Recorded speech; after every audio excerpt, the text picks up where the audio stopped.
vai trazer a experiência e o que o AA pode nos auxiliar dentro dessa condição do alcoolismo. Eu vou estar logo em seguida apresentando para vocês o que o Espiritismo nos ajuda diante da pergunta 846 em diante. E assim nós vamos ter um complemento daquilo que o Nelson vai explicar para vocês. Ao final, eu vou convidar o Nelson novamente para ele fazer uma oração da serenidade.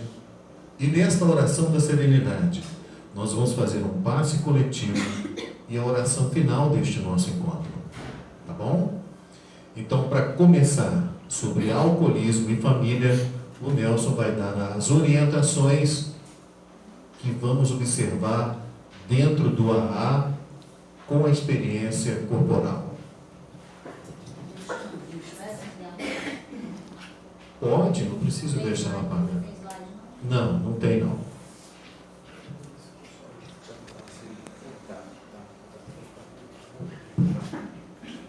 Boa noite a todos. Boa noite.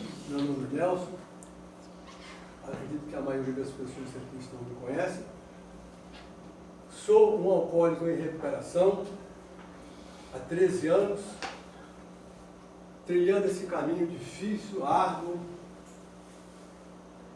e que nós deparamos todos os dias com esse problema na cidade inteira, no lar do vizinho. Né? O alcoolismo, ele campeia em todas as camadas sociais.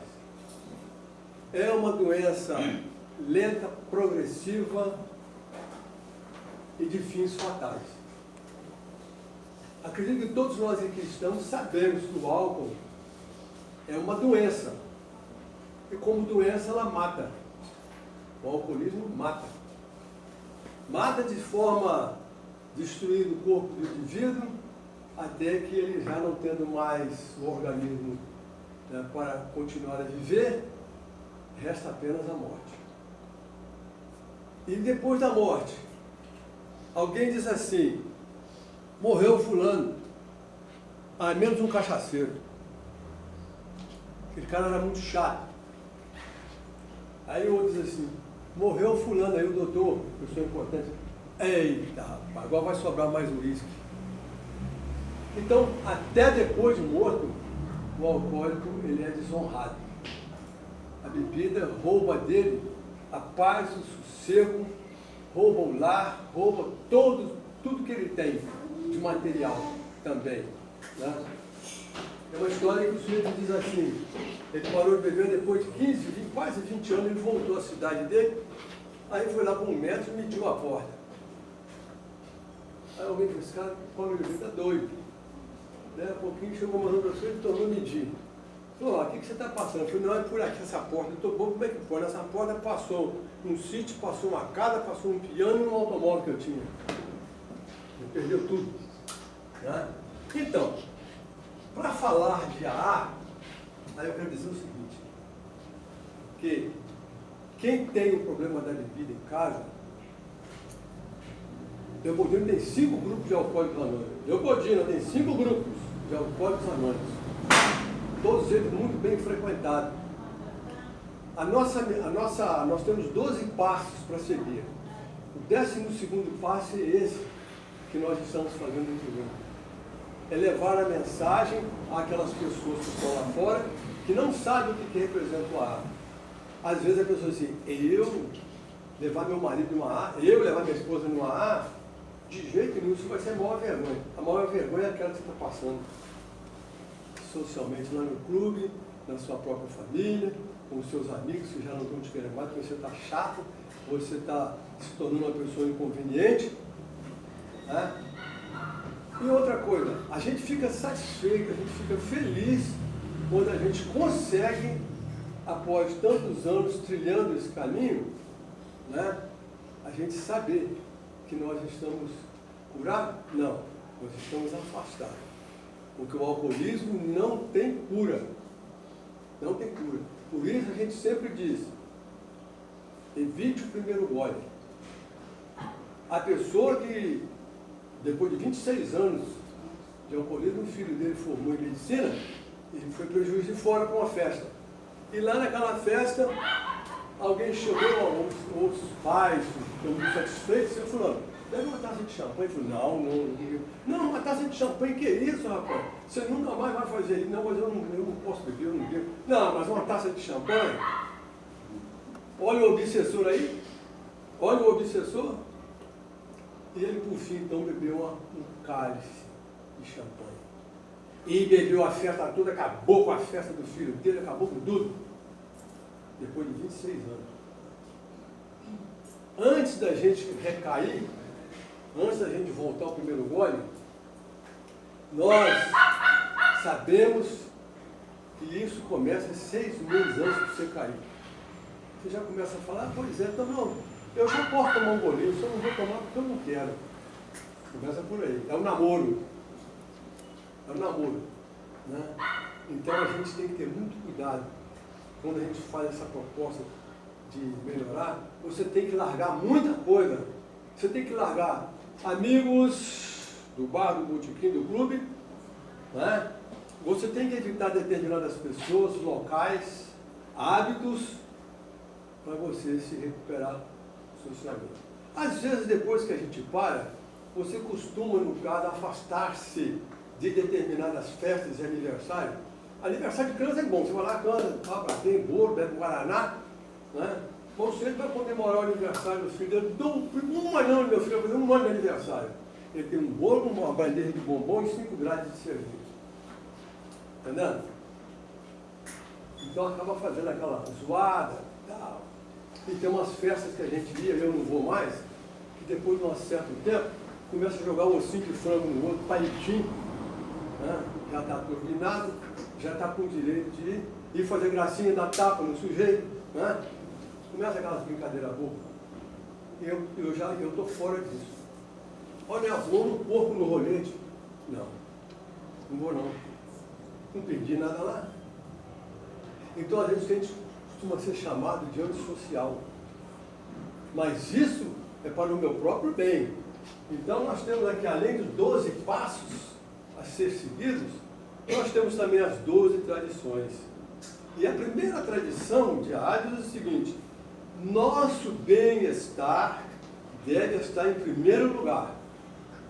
Primeiro cuidar de você, ainda que você vai encontrar barreiras dentro da própria família.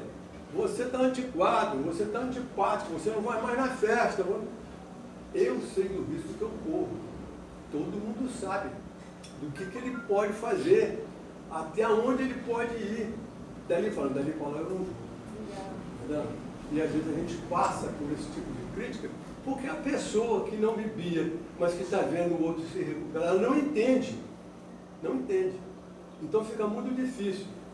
Não para o indivíduo, para mim no meu caso, que eu vou fazer aquilo que vai me trazer o bem-estar, que vai me garantir de estar em sobriedade, de ter certeza que eu não vou voltar lá. Eu só não desafio o álcool e seus amigos invisíveis. Entendeu? Porque eu posso deixar a chave do carro cair no chão. Nesse momento, em segundo que eu ponho a chave, ele pulou. Fez ninho. É bem possível que a gente volte lá atrás. A reabilitação individual depende da unidade do AA, Alcoólicos Anônimos. A unidade são os grupos unidos, todos, como diz o ditado, rezando a mesma prece, rezando o mesmo livro, o mesmo evangelho. Todos nós seguindo a filosofia de AA, seguindo aquela filosofia. Hoje, só por hoje, eu não me vi. Quando deito, eu faço a minha oração, faço a minha prece. Obrigado, meu Deus, meu Jesus, pelo dia de hoje. Ontem eu não bebi, hoje também não. Me dá mais 24 horas de sobriedade, de serenidade. E me ajuda a não ir lá. Então eu tenho essa tranquilidade. Eu não provoco o álcool, porque ele não está sozinho. Não está sozinho. Então, eu trouxe aqui para nós, olha, para falar a verdade com vocês, o assunto é longo. Dá para você fazer 1h30, 2 horas, entendeu? Mas nós encontramos dificuldades às vezes, porque temos que respeitar as regras da casa. Tá entendendo? A gente costuma, outros trabalhos que eu já fiz, mas há tempo a gente leva uma pessoa dependente, um alcoólico em recuperação. Tá entendendo? Se eu for falar algumas coisas que eu fiz, que eu já fiz na minha vida, dirigir bêbado, por exemplo. Né? Dirigir bêbado. Eu trabalhando, usava a farda, meu serviço era aquele, mas eu saía dali, eu ia para casa e ia. Entendendo? Ia para o Brasília, ia para o clube, saía de lá, tomava um e vinha para casa. E no outro dia eu estava lá no serviço, passa o bafão com ele. Entendeu? Passa o bafão desse povo aí, vamos passar o bafão com todo mundo. Até o dia que eu caí e falei, não, eu não vou fazer isso. Se o chefe fizer, ele manda, se o chefe fizer, ele manda, eu não vou fazer mais. Eu tinha o poder de mandar fazer isso. Mas aí começou o despertar para que você enxergue que você está pisando num campo minado, né? Você sabe que o campo está minado, mas você pode distrair e explodir no seu próprio erro. Então, isso foi durante algum tempo. Eu trabalhei 8 anos e meio no Levanta de Novo, achando que eu era o diretor, eu fazia parte da diretoria. Mas na dificuldade que eu estava, eu fiquei 1 ano sem beber. Por fim eu já estava louco. Eu tenho que beber, eu não posso beber, mas com medo de voltar lá atrás. De deixar minha família chateada, de deixar minha família triste, né? E quando eu bebia no casinho, tem alguém aqui que não me deixa mentir, reunido lá na lateral de casa, não, quem manda sou eu. Eu batia alto, quem manda aqui sou eu. Nada de azar, quebramos e acabou. Essas coisas a gente passa. Aí eu falei, você não deve falar isso. Você é um espírita. Eu falei, eu sou um cidadão. Todo mundo sabia que eu bebia. Só eu que não sabia que os outros sabiam. Entendeu? Então depois que a gente para, você começa a olhar para trás, o nosso passado é um lixo que você tem que mexer nele. Você tem que mexer, sentir o cheiro da coisa errada que você já fez lá para trás. E é preciso ser corajoso para mexer nisso. Entendeu? Quando eu não mexo, você está na reunião, alguém chega e fala, pois é, tal dia eu fiz assim, você fala, não sei, nem sei o que eu vou falar aqui, eu acho que eu vou dar depoimento. Bem!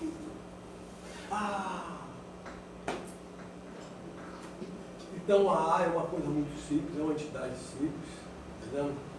Não tem taxas, não tem nada, não tem remédio, entendeu? A gente fala assim, pô, lá no A tem um remédio bom. O remédio que a gente diz é o que entra por aqui e aloja aqui. Entendeu? Só coisas boas. Entendeu? Falar assim, mas aquilo lá é um show de desgraça. Você tem que lavar sua roupa suja, cara. Você tem que lavar isso. Entendeu? Olha só como é que sai diferente do trabalho. Entendeu? Então, meus amigos, a gente passa por necessidade, às vezes, não foi o meu caso, necessidade dentro do lar, faltando algumas coisas, popularmente falando nas latas. A geladeira está vazia, mas o cara do botequim está recebendo. E se ele não receber, ele não vai beber fiado. E quando ele bebe aqui, que ele está devendo aqui, ele fala assim, eu estou sem dinheiro, agora não vou beber não. Ele dá a volta, bebe no botequim do outro, ele recebeu o pagamento, ele vai lá no botequim do outro, paga o outro que a geladeira, o cara está bravo com ele, entendeu? Aí ele volta para o botequim do cara. Já está tudo certinho, já paguei aqui, agora eu bebo fiado. E é sempre assim. O cara foge de um botequim e foge do outro. Quando o outro começa a espantar, ele volta, paga o outro e começa a beber outra vez. E isso é uma coisa que é verdadeiro. Não é mentira, todos nós sabemos disso. Eu não cheguei a esse ponto, porque mesmo tomando as minhas cervejas, as minhas cachaçinhas, os meus whisky, tudo, eu trabalhei meus 36 anos de serviço. Trabalhei aqui fora e depois trabalhei na Polícia Rodoviária. 36 anos. Galguei alguns degraus da chefia. Muito bem. Mas eu cumpri minha obrigação, aposentei. E gozar, depois que eu aposentei, eu comecei a diminuir a bebida, porque eu não tinha mais companheiro. Mas não é uma companheirada que me fazia beber, não. Eu gostava de estar com ele. Estando com ele, eu vou beber. Ninguém nunca botou bebida na minha boca. Então, o que eu tenho que dizer para vocês é o seguinte: o que é o AA? Alcoólicos Anônimos é uma irmandade de homens e mulheres que compartilham suas forças e esperanças a fim de paralisarem com o vício do álcool. Para isso, nós praticamos 12 passos, que são inteiramente espirituais, que nos impulsionam para o resgate da dignidade, a honra e a conduta moral e espiritual. Para ser membro de AA, o único requisito é a vontade de parar de beber. Conscientemente, por isso, nós vivemos um dia de cada vez, afastados dessa doença sem cura, que nos ataca lentamente e com fins fatais. Brigas, doenças, muito mais coisas acontecem. Entendeu? Então, eu vou ver se dá tempo. Dá tempo. Eu vou mostrar para vocês o que é que nós seguimos. Já foi falado aqui dos 12 passos que são espirituais. Primeiro passo: admitimos que éramos impotentes perante o álcool, que tínhamos perdido o domínio sobre nossa vida. Perde. O cara que se entrega realmente ao alcoolismo, ele perde. Ele perde o equilíbrio, ele perde o mando da vida dele. O segundo passo: viemos acreditar que um poder superior, Deus, a nós mesmos poderia nos devolver a sanidade. Aí você passa a acreditar que existe esse Deus e que Ele pode te ajudar a voltar à sua sanidade, a recuperar a sua honra, entendendo? Então, já no terceiro passo diz o seguinte: decidimos entregar nossa vontade e nossa vida aos cuidados de Deus na forma em que nós concebemos. Eu concebo um Deus que eu estudo dentro da doutrina espírita, que me diz quem é Deus, quem é Jesus, não é? Esse Deus eu concebo. O outro é católico, vai conceber o mesmo Deus. Deus, nós sabemos, é um só. Mas cada igreja aplica a sua sabedoria e falar de Deus de uma forma diferente. Mas, se a gente for parar para pensar, converge tudo para o mesmo ponto. Né? Fizemos minucioso, esse é o passo mais difícil que existe. Eu ainda não cheguei nele, não. Tem 13 anos que eu estou caminhando lá de cá ainda. Fizemos minucioso e destemido inventário moral de nós mesmos. Gente, quando você para e começa a pensar, você vai fazer uma limpeza dentro de você, né? Aquele inventário moral. É como se abrisse uma valeta na rua, né? Porque o esgoto vazou, está vazando. Isto é o inventário moral. É tirar tudo aquilo que está ruim dentro de você e jogar para fora. Aquilo que você passou durante muito tempo no alcoolismo e sem querer você juntou aquilo tudo. Você deixou que a preguiça, que o mau caratismo muitas vezes se apoderasse disso. Né? Você deixou que a família, em dificuldades às vezes, e é uma realidade, nenhum de nós precisamos ter receio de chegar e falar assim: eu tenho um problema na minha família, eu preciso cuidar disso. Nós temos pessoas que não conseguem levar o alcoólico, mas ela vai, ela aprende a lidar com ele. A não chamá-lo de safado, sem vergonha, entendendo? Vagabundo, mendigo. Ela passa a entender que ele é doente. O alcoolismo é uma doença incurável. Cura-se o câncer, mas não cura o alcoolismo. Esses dias nós mandamos uma carta com um companheiro de Lisboa, em Portugal, daqui de Leopoldina. Fiz 45 anos de AA. 45 anos de AA que está no AA. E todas as reuniões ele está em pé dela, está lá, firme. Sabe? Quinto, admitimos perante Deus, perante a nós mesmos e perante a outro ser humano a natureza exata das nossas falhas. Sexto, prontificamos inteiramente a deixar que Deus removesse todo esse defeito de caráter. Todo alcoolista tem esse defeito. Humildemente rogamos a Ele que nos livrasse de nossas imperfeições. Nossos defeitos de caráter são diversos. Não é? Você está no clube e falou: opa, né? Não precisa falar o resto. Não precisa. Né? Olha só quem chegou. Está devendo o grupo, tem 3 meses e não paga. Isso é um defeito de caráter. Um defeito de caráter. E o 6º passo. Prontificamos inteiramente de deixar que Deus removesse todo esse defeito de caráter. No 7º, humildemente rogamos a Ele que nos livrasse das nossas imperfeições. O 8º passo. Eu sinto muito pedido vocês guardarem, mas alguma coisa vocês vão absorver. Fizemos uma relação de todas as pessoas a quem tínhamos prejudicado e nos dispusemos a reparar os danos a ela causados. Você me desculpa, tá na gente. Agora, quando eu for reparar o dano, Flora, você me desculpa aquele problema que eu me dano, mas você também pisou na bola, né? Então eu não estou fazendo nada. Eu estou piorando a situação. Fizemos reparações diretas aos danos causados a tais pessoas, sempre que possível, salvo quando maneira significasse prejudicá-las uma a outra. Eu vou te pedir desculpa, mas vou colocar aqui uma vírgula, uma imposição, uma coisa qualquer. Entendeu? 11º passo. Continuamos a fazer o inventário pessoal e quando estávamos errados, nós admitimos prontamente. Errei. Mas eu não sabia falar, não, você me desculpa. Não, você me desculpa. O orgulho às vezes é tão forte que você fala com a sua esposa, ou ela fala com você, fala com uma certa um estado de nervoso com aquilo, te ofende, você ofende. Você me desculpa. Eu desequilibrei aquela hora. Ela te desequilibrou. Mas você vai pedir desculpa e dizer assim, você me desculpa. Naquela época que eu bebi, eu não sabia que eu tinha falado isso com você. Entendeu? Então, 11º passo.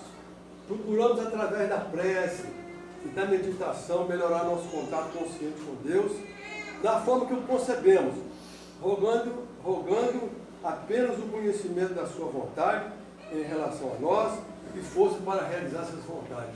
Uma das vontades que eu tenho é permanecer sóbrio. Essa é uma das grandes vontades que a gente tem, permanecer sóbrio. Porque o AA não é só parar de beber, ele muda o homem, aquele que quer, ele muda. Ele te passa a te dar um bom dia, entendeu? Ele é uma pessoa que passa a tratar bem a família, os filhos, passa a ouvir.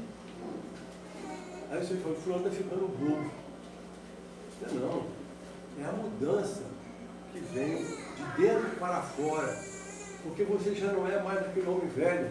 A doutrina, principalmente a doutrina espírita, é esclarecedora, é uma maravilha. Mas nós precisamos mexer com aquele lixo, com aquela coisa que tem entulhada lá atrás. Porque infelizmente, casas espíritas, movimentos espíritas estão esquecendo de falar para todos os frequentadores da casa espírita que o algo campeia no nosso meio. E perguntar da Joana de Ângeles, quando Kardec, quando o Divaldo Franco pergunta a ela, minha irmã, como é que fica a situação do alcoolista espírita? O espírita nem uma gota. Nem uma gota. Nem uma gota. É severo? É. Eu posso fazer isso? Posso. Eu quero fazer? Aí eu vou. Eu quero fazer? Porque eu sei, como eu disse no início, a gente tem que abrir mão de muitas coisas. Sabe? A gente sabe que quantas vezes filhos ficam tristes, afastam do pai ou da mãe que bebe, porque não pode conversar. Pai, eu preciso de dinheiro para a faculdade. Nossa Senhora! É uma guerra. É uma guerra. Se a mulher diz assim, eu estava querendo comprar um micro-ondas. Nossa, mãe! Não, mas micro-ondas, eu não tenho dinheiro. Você vai acabar me quebrando. Luxo, você vai besteira dentro de casa. Mas ele compra uma cerveja só para botar, uma realidade só para botar cerveja. Então não é que ele seja um safado, não é que ele seja isso não. Ele está cuidando daquilo que dá prazer a ele, entre aspas, momentaneamente. Momentaneamente. Né? Então está aqui. 12º passo. Tendo experimentado o despertar espiritual graças a esse espaço, procurando transmitir essa mensagem aos alcoólicos e praticar esses princípios em todas as nossas atividades. Por isso é que eu disse, E Alcoólicos Anônimos muda a pessoa, se ele quiser. Porque não adianta o indivíduo estar no AA e não mudar em nada. Não mudar em nada. Tem um companheiro nosso, ele diz o seguinte: eu quando eu vim para o AA, eles disseram que tinha um remedinho aqui. Então eu vim cá, senhor, para me tomar um remédio, me parar de beber, senhor. Agora cheguei, senhor. É mesmo? É. Aí depois então eu cheguei aqui, né? Aí eu vi o pessoal tomando café. Ô, gente, vamos tomar um cafezinho? Ele falou assim: eu acho que o remédio está aí nesse café. Eu tomei 2 copos. Ele, que gosto você sentiu? Eu senti uma coisa maravilhosa. O café frutificado, né? Senti uma coisa maravilhosa. Aí toda vez que eu vinha, eles falavam assim: vou tomar um café, sua mulher. Eu falei: eu gosto de tomar no copo. Eu esperava todo mundo tomar, para mim tomar um copo cheio, se viesse. Entendeu? Então são uma coisa assim simples, tão simples, que as pessoas às vezes se agarram e acham que aquilo é a tábua da salvação para ele. E muito quando a minha vontade, vou ter que encerrar, entendeu? Respeitando as regras da casa. Mas nós poderíamos ficar aqui até 11 horas da noite, até 8h30, 9 horas, 10 horas, não sei, contando histórias da vida, não para chocar ninguém, mas a realidade. Quem é que não tem essa realidade em casa? Quem? Qual a esposa que não chora de ver o marido naquela situação? Qual mãe que não dorme enquanto a chave entra na porta e o filho chega em casa, ela viu o filho chegar em casa? Hoje como é que chama o negócio? Não é vodka, não, o negócio vem na garrafa, na garrafinha, eu nem sei mais o nome de vida. Como é que chama aí, gente? Hein? Não, eles compram ice. O garotão não sabe. É o tirinho de 12. É o tirinho. Deixa ele tomar um tiro de 12 que ele vai ver. Tiro de 12, eu botei o apelido numa bebida, uma confusão de bebida que eu fazia de tiro de 12. Era uma talagada de cachaça, tomava um copo de cerveja, meio copo de cerveja, depois pegava um cigarro de palha, na sua cabeça, por 5 segundos eu ia lá em Amsterdã e voltava. Dizendo, é o tiro de 12. O dia que um menino tomar um tiro de 12, ele vai dizer que é bom para todos. Não. De maneiras que eu procuro, dentro das minhas possibilidades, caminhando há 36 anos no Espiritismo, custei para chegar aonde eu cheguei. Tudo tem tempo, tem hora. E essa transformação não me faz um homem puro, me faz uma pessoa que luta. Eu sei das minhas lutas internas, sei das minhas guerras, sei dos bichos que eu tenho que matar. Não, dentro de mim não. Eu tenho que amansar. Tem um leão bom e um leão ruim. O ruim eu tenho que amansar ele. Sabe? Eu sou contra matar animal até nisso. Entendeu? Então, o que eu tenho para deixar para vocês é uma mensagem final e dizer o seguinte: não tenho receio de chegar, se vocês souberem de alguém que precisa, alguém na família, não tenha receio de chegar na porta do AA, procurar uma pessoa que você consegue, que você conhece para te apresentar. Não tenha receio. Você vai encontrar pessoas que você vai ficar admirando. Ué, fulano está aqui, eu conheço ele há tantos anos, depois ele se fez bem para ele, vai fazer para mim também. Se o fulano que brigava, batia, apanhava, a polícia batia ele do livro, parou, bebendo, parou de beber, se foi bom para ele, vai ser bom para mim. Que não é possível que a gente continue amargando aquela dor de ver um pai, de ver uma mãe, de ver um filho chegando naquela situação e você não correr atrás. Não adianta médico, não adianta padre, não adianta madre, não adianta pastor, só se ele quiser. Eu tenho um amigo que perdeu um filho agora há poucos dias. O rapaz morreu porque ele quis morrer. Mas ele chegou lá e alugou uma casa só para ele. A namorada não aguentou, largou ele. Aí e o rapazinho comprou 5 meiotas. Alguém sabe o que é meiota aí, não? Que beleza, ninguém sabe, olha.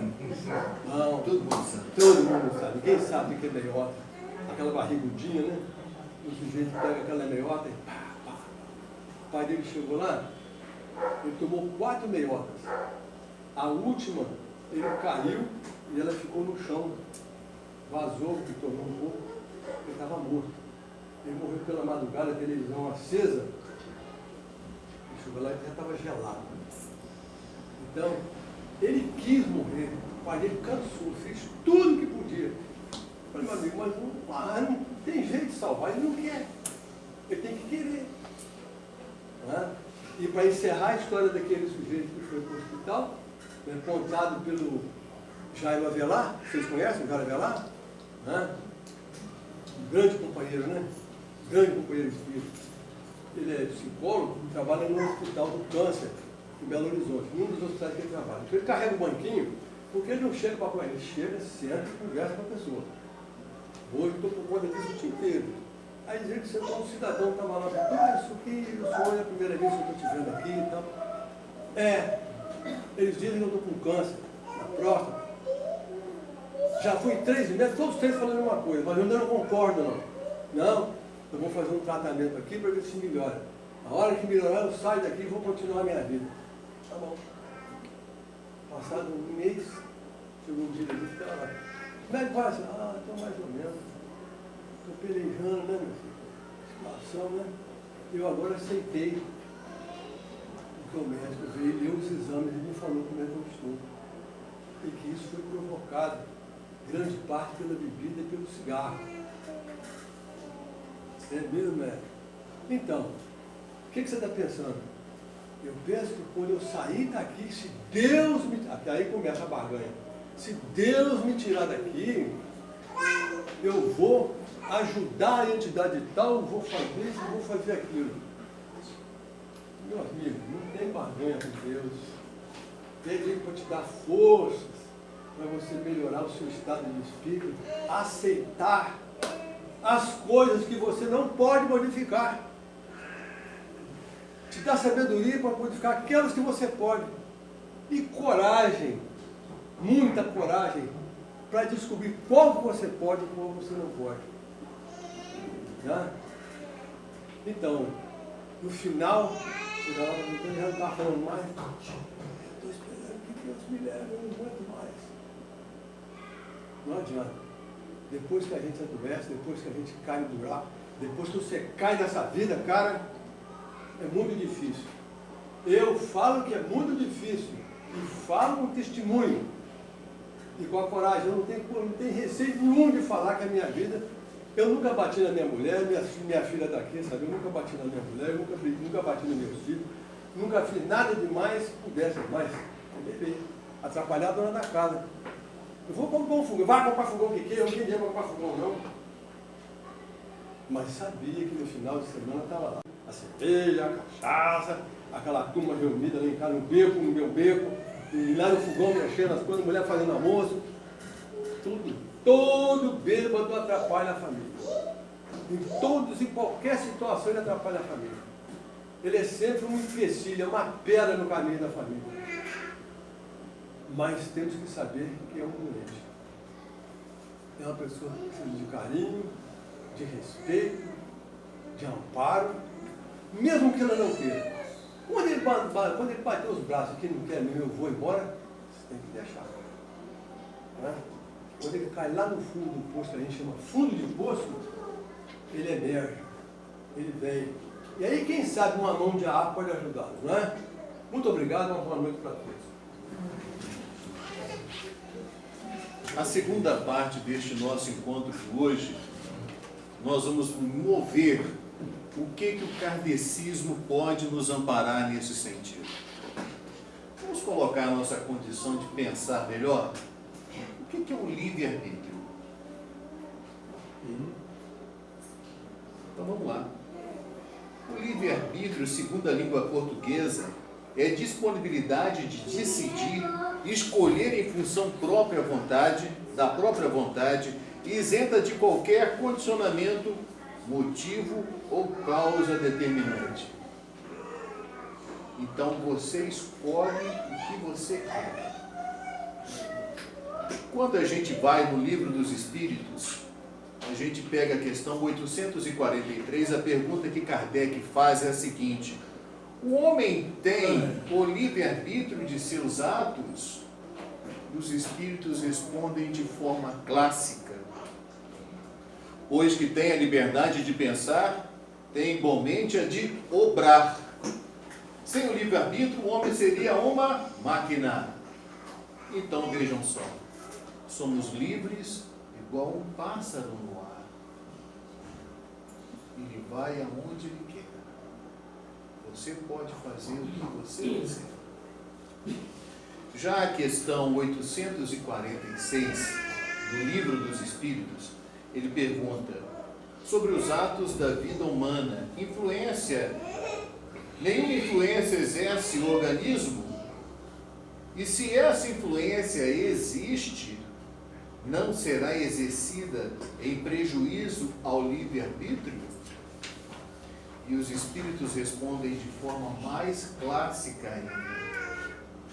É inegável que sobre o espírito exerce a influência a matéria. Observe a sequência. Que pode embaraçar-lhe as manifestações. E mais adiante, complementa assim: tendo um homem o instinto assassino, ou no caso nosso, de beber, seu próprio espírito é que, indubitavelmente, quem possui este instinto e lhe o dá. Não são seus órgãos que fazem por ele. Então, quando a gente tem pela proporção, pelo instinto de querer beber, não é o meu fígado que pede isso. Não é o meu paladar que pede isso. Não é aquela vontade prazerosa que me pede isso. Isso vem do Espírito. Isso vem de encarnações passadas. Isto já está cravado em seu espírito. Não são seus órgãos que pedem. A questão 845 do Livro dos Espíritos. Não constitui obstáculos ao exercício do livre-arbítrio as predisposições instintivas que o homem já traz consigo ao nascer? A resposta que nos é dada é a seguinte: as predisposições instintivas são as do espírito antes de encarnar, conforme seja este mais ou menos adiantado. Elas podem arrastá-lo, ou seja, conduzi-los novamente para o vício, a prática de atos irrepreensíveis, no que será secundado pelos espíritos que simpatizam com essas predisposições. Não há, porém, arrastamento irresistível, uma vez que se tenha a vontade de resistir. Lembrai-vos de que querer é poder. Se eu quero, eu posso. Mas isso depende do eu. Não adianta eu querer pedir para o Nelson se ele não tem vontade própria. Nós rezamos. Milagres ainda não fazemos. Então a questão parte do eu. O primeiro, o princípio, o start, a partida, o início sou eu. Se eu não tiver a vontade, não adiante que os outros rezem por mim. Não chegarei a lugar nenhum. E ela aqui pede para a gente observar a questão 367 do Livro dos Espíritos. Unindo-se ao corpo, o espírito se identifica com a matéria? Ouçamos como veio a resposta. A matéria é apenas o envoltório do espírito, como o vestuário, a roupa, o é do corpo. Unindo-se a este, o espírito conserva os atributos de natureza espiritual. Tudo que nós praticamos nesta encarnação, de bom e de ruim está no Espírito. Na próxima encarnação, o fiel da balança vai pender para que lado? O lado bom que você fez ou o lado ruim que você fez? Se você fez mais para o lado bom, obviamente, o fiel da balança vai te ajudar na próxima encarnação. Agora, se os seus vícios são dominantes, a próxima encarnação vai lhe trazer também problemas, como esta está lhe proporcionando. Certa vez, quando eu falei com Deise, que o Nelson me convidou para isso, ela falou assim: agora eu quero ver, seu cachaceiro, você falar o AA do jeito que você deve. Ou seja, é o freio de mão que foi acionado. Ou você para e dá-se o exemplo, ou você não pode dar exemplo, porque você não parou. E toda vez que a gente observa o lado excessivo de nossas práticas, aquela luzinha vermelha acende. Mas não é para o outro te dizer: aí, safado, sem vergonha, chegou na hora de você parar. Não, como Nelson disse, o seu momento é você quem o faz. Exatamente. É você quem vai estar atento à sua necessidade. Se os avisos já estão acontecendo ao seu lado e você não percebeu, é porque você não está evoluído a tal ponto de compreender o chamamento do lado do bem. Mas se você o tem, ponto. Ali a sua luz verde acende e o seu caminho vai ser melhor. Mas como nós percebemos, tudo depende do seu eu. A pergunta 459 do Livro dos Espíritas é a seguinte: influem os espíritos em nossos pensamentos e em nossos atos? Observem as respostas. Muito mais que imaginais. Fluem a tal ponto que, de ordinário, são eles que vos dirigem. Então, para a gente ter uma meta junto a este raciocínio, se nós estamos numa biblioteca à procura de estudos, obviamente quem vão estar ao nosso lado são espíritos evoluídos, esclarecidos, iluminados a nos amparar. Agora, se nós damos um passo em direção ao botequim, quem vai estar do nosso lado? Os espíritos que precisam daquela bebedeira para se satisfazerem, para buscarem através do seu vício as necessidades deles. Olha como o filial da balança trabalha.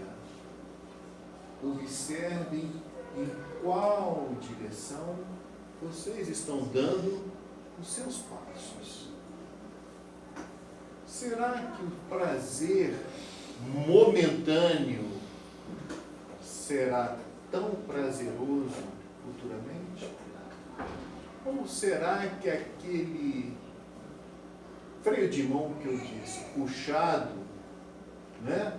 Aquele para porque é necessário, compreenda mais a situação, veja o quanto lúcido você é melhor, é um nível mais elevado de si. Mas isso não vai depender de mim para vocês, nem de vocês para mim. Isso é uma questão pessoal, íntima, como um dos 12 passos que o Nelson diz, é buscar dentro de você o seu conhecer, abrir a sua valeta para saber aonde está o estrago e fazer a sua limpeza interior. Esses desequilíbrios, só nós poderemos ter o conceito de voltar a ser melhor. Quando a gente fala de família, quando a gente fala de questão de estarmos melhores, a gente pensa no seguinte, em sofrimento. Se a gente olha ao nosso redor, a primeira célula nossa é chamada a família. O quanto estamos proporcionando de ruim para a nossa família? Ao pai, à mãe, à esposa, aos filhos, aos irmãos, aos sobrinhos, aos netos. Se nós abrirmos mais os nossos olhos, vamos ver ao nosso redor. Ao nosso redor estão os vizinhos, os amigos de trabalho, os colegas do clube, a turma da rua, do bairro. E se você colocar nos óculos para enxergar melhor, uma cidade já está sabendo como você está vivendo. Olhe que situação deprimente.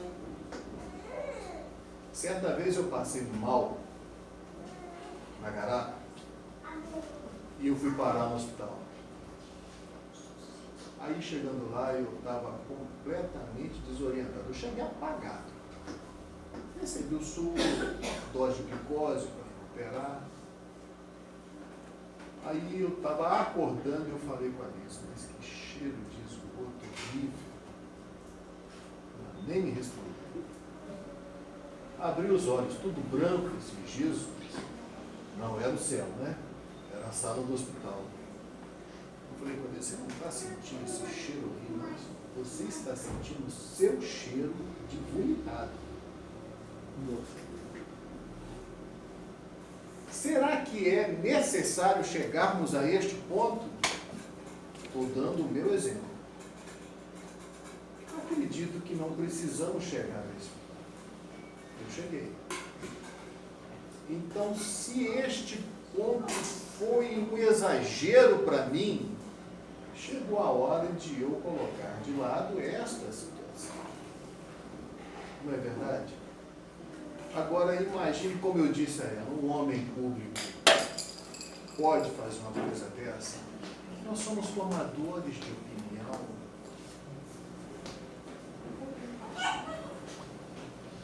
Aí, quando ela disse para mim, quero ver agora você dar o exemplo de ser amigo do AA. Se Deus quiser. Os nossos desequilíbrios somos nós que temos que corrigir. As nossas necessidades de melhoramentos somos nós que temos que buscar. Quando a gente vai ao Livro dos Espíritos, mais uma vez, e vai à pergunta 990, o Livro dos Espíritos diz o seguinte: o arrependimento se dá no estado corporal ou no estado espiritual? A resposta é no estado espiritual, mas também pode ser no estado corporal, quando bem compreendeis a diferença do bem e do mal. Foi quando eu disse, se você tem condições de compreender que aquilo te faz mal, você já está lúcido. O seu conhecimento já chegou a um certo nível maior. Mas se você acha que ainda não é hora, você continua. Aí o seu arrependimento vai ser espiritual. Eu acho bom e melhor ser ainda na fase encarnada, porque te dá mais maturidade, mais conhecimento, melhor condições de se elevar. Para matar todo este nosso encontro, vamos agora ler a última pergunta do Livro dos Espíritos, a 992. Que consequência produz o arrependimento no estado corporal? Ouçamos a resposta. Fazer que já na vida atual o espírito progrida. se tiver tempo de reparar suas faltas. Quando a consciência o exproba, recrimina e lhe mostra a imperfeição, o homem pode melhorar-se. Que possamos nós ter consciência de que todo e qualquer vício, não só o do álcool, arrasta este corpo para uma situação deprimente e o espírito para condições muito piores, porque talvez uma encarnação próxima não seja tão simples quanto nós possamos pensar, e nem seja só em uma encarnação o alívio que precisamos para reparar todos estes vícios. E finalizando, amigos, companheiros, pessoas que estão como eu buscando o melhoramento, podemos compreender que somos falíveis. Podemos cair, sim. Podemos nos desgarrar como toda ovelha se desgarra. Estamos nos primeiros degraus da evolução espiritual, passando pelo purgatório de uma encarnação em um planeta de provas e expiações. Mas podemos promover uma ação contrária à perturbação que nos incomoda. Podemos achar luz quando tudo está escuro. Podemos ser melhores. Basta querermos. É preciso ter vontade própria, ter o desejo de ser uma pessoa melhor, ter o conhecimento do que é o bem e do que é o mal. Sabermos lidar com o vício, ou melhor, saber nos afastar dos vícios. Obedecendo aos conceitos do cristianismo, ter conhecimento que aquele prazer é uma desgraça de algo eterno, do espírito. Não somente desta matéria, deste corpo que usamos nesta encarnação. Neste momento que estamos juntos, é um momento de reflexão. O que estamos fazendo de nós? O que eu estou proporcionando para mim? O que eu estou provocando para as pessoas de minha família? O que eu sou? O que é este vício? Este momento em que estamos juntos é um momento de reflexão, de uma porta aberta para a nossa evolução pessoal e moral. É oportunidade de esclarecimento do que é este prazer momentâneo e o estrago que este prazer pode provocar em meu espírito e nas próximas encarnações. Que possamos pensar que tenha vida e muita luz em sua vida. Proporcione felicidade a todos em sua volta. Seja luz no caminho do próximo. Saiba que errar é natural, mas permanecer no erro é desperdiçar a divina oportunidade de ser um espírito em busca do melhoramento. Reconheça sua fraqueza e busque amparo para sua ascensão pessoal e espiritual. Assim você melhora. Tudo ao seu redor também melhora.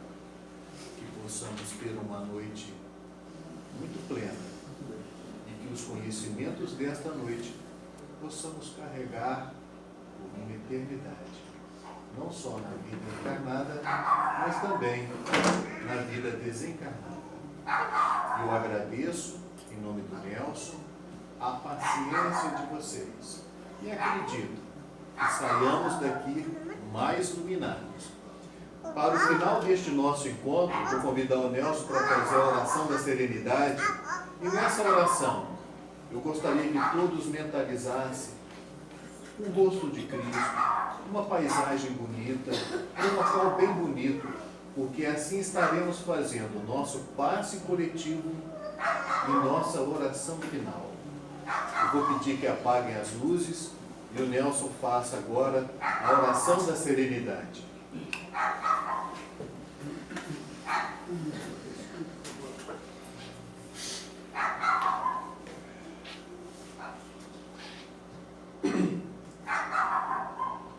Meus queridos irmãos, companheiros de jornada. Elevemos o nosso pensamento ao nosso Cristo, ao mentor espiritual da casa, em agradecimento por esta grande oportunidade que Ele nos ofereceu. A oração da serenidade, ela diz assim: concedei-me, Senhor, a serenidade necessária para aceitar as coisas que eu não posso modificar, coragem para modificar aquelas que eu posso, e sabedoria para distinguir umas das outras. Viver um dia de cada vez, um instante a cada dia, aceitando as dificuldades do mundo como um caminho para a paz, aceitando como tu esse mundo de pecadores como ele é, e não como eu gostaria que fosse, acreditando que endireitarás todas as coisas do mundo se eu me render a vós, para que eu possa viver eternamente, para que eu possa viver moderadamente feliz nesta vida e sumamente contigo na eternidade. Obrigado, meu Deus. Obrigado, Jesus. Obrigado a todos vocês.